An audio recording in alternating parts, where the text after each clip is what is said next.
देखिए, सक्षमता सरकार ने लिया, पोस्टिंग की बारी है अभी, और लगातार डिले होते जा रही है चीज़ें। तो इसके लिए हम लोगों ने एक प्रयास किया है कि 28 तारीख को जिला मुख्यालयों में एक सिंबॉलिक, चूँकि आप देख रहे हैं कि कितना तनाशाह हो गया है, डिपार्टमेंट के लोग कितने तनाशाह हो गए हैं, एकदम निरंकुश हो गए हैं लोग। पता नहीं, अभी तो हम लोग संक्रमण के दौर से निकले ही थे, लग रहा था कि नहीं अब कुछ बेहतर होगा, लेकिन अभी कंटिन्यूटी में ये चल ही रहा है। तो 28 तारीख को सारे डिस्ट्रिक्ट हेडक्वार्टर्स पे टीएटी उत्तर नियोजित शिक्षक संघ गोपगुड़ जो है वो एक मौन सत्याग्रह का आयोजन कर रहा है। अविलंब सक्षमता की पोस्टिंग हो, लोगों को मनवांछित पोस्टिंग हो, लोगों से लिया जाए ऑप्शन, और ऑप्शन लेने के बाद ये पोस्टिंग की प्रक्रिया अविलंब शुरू की जाए। चूँकि जो हमारे नियोजित शिक्षक साथी हैं, राज्यकर्मी में जितना देरी हो रहा है, काफ़ी लॉस हो रहा है। और दूसरा हम लोग का डिमांड ये है कि आप जिस तिथि से लोगों ने सक्षमता की परीक्षा पास की है, उसी तिथि से उन्हें राज्यकर्मी बनाया जाए। तो इसके लिए 28 तारीख को डिस्ट्रिक्ट हेडक्वार्टर्स पे मौन सत्याग्रह में आप लोग शरीक हों और होकर के उसको सफल बनाएं। जैसे मैंने बताया था कि काफ़ी क्रिटिकल महीना ये चल रहा है हम लोगों को, तो इसमें काफ़ी हम लोगों को संयमित ढंग से और अपनी मांगों को सब उठाते हुए ढंग से चीज़ों को करना है।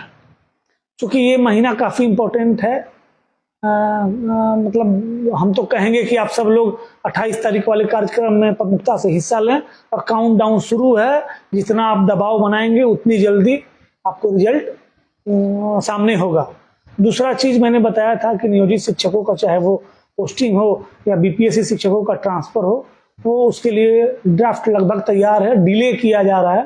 तो डिले अविलंब हो, इसके लिए हम लोगों को ठोस कदम उठाना होगा, और हम लोगों ने उठाया भी है। पिछले दिनों संगठन की राज्य कार्यकारिणी का बैठक था और सर्वसम्मति से यह निर्णय लिया गया था कि 28 तारीख को हम लोग डिस्ट्रिक्ट हेडक्वार्टर्स में मौन सत्याग्रह करेंगे। उसके बाद आगे की जो रणनीति होगी वो हम लोग बैठ के तैयार करेंगे, और आगे राज्य स्तर पे भी एक अच्छा कोई कार्यक्रम, चाहे वो धरना प्रदर्शन के रूप में हो, आंदोलन के रूप में हो, या शिक्षक कहते संगोष्ठी के रूप में हो, जैसे भी हम लोग आगे करेंगे। दूसरा है कि बहुत मतलब अराजक स्थिति शुरू में, उधर कुछ दिन पहले आप लोगों ने देखा, लगा कि ये एसीएस महोदय आए हैं, चीज़ों को सुन भी रहे थे, सुनते भी हैं, वन वे कम्युनिकेशन इनमें नहीं है, अच्छे अधिकारी हैं, लेकिन फिर भी इनके निचले स्तर के जिला स्तरीय और प्रखंड स्तरीय अधिकारी जो हैं मतलब बेलगाम की तरह काम कर रहे हैं, और जो बड़ा दुखद है। एक तो आप हमारे डेटा का इस्तेमाल कर रहे हैं, हमारे मोबाइल का इस्तेमाल कर रहे हैं, हमारी प्राइवेसी भंग हो रही है, और हम ही पे शोकॉज कर रहे हैं कि आप टी शर्ट पहने हुए समय से आने के बाद भी आप पहले ड्रेस कोड में आप अपनाइए।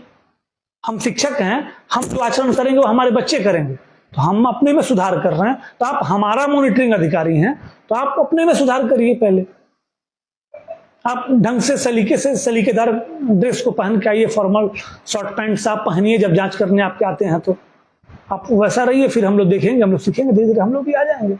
आप सीधे स्पष्टीकरण ठोक देना, ये कहाँ का न्याय है?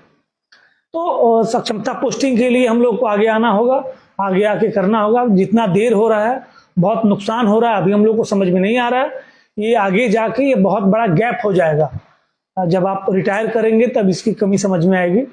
दूसरा, मैं जब बोलता था कि ये जो ट्रांसफर पोस्टिंग होगी इसमें सबके लिए होगा, और मैं आज भी इस पे कायम हूँ कि चाहे वो बीपीएससी शिक्षक हो या सक्षमता परीक्षा पास करके विशिष्ट शिक्षक बनने के कतार में हमारे बंधु हों, सबके लिए जो है वो ये जो नई नियमावली आ रही है, पॉलिसी समेकित रूप से बन रही है, तो ये सब पे लागू होगा। और मुझे लगता है कि एक साथ ही मतलब पोस्टिंग और ट्रांसफर दोनों की प्रक्रिया होगी। लेकिन इसके लिए हम लोग को थोड़ा सा आगे आके धक्का देने की जरूरत है।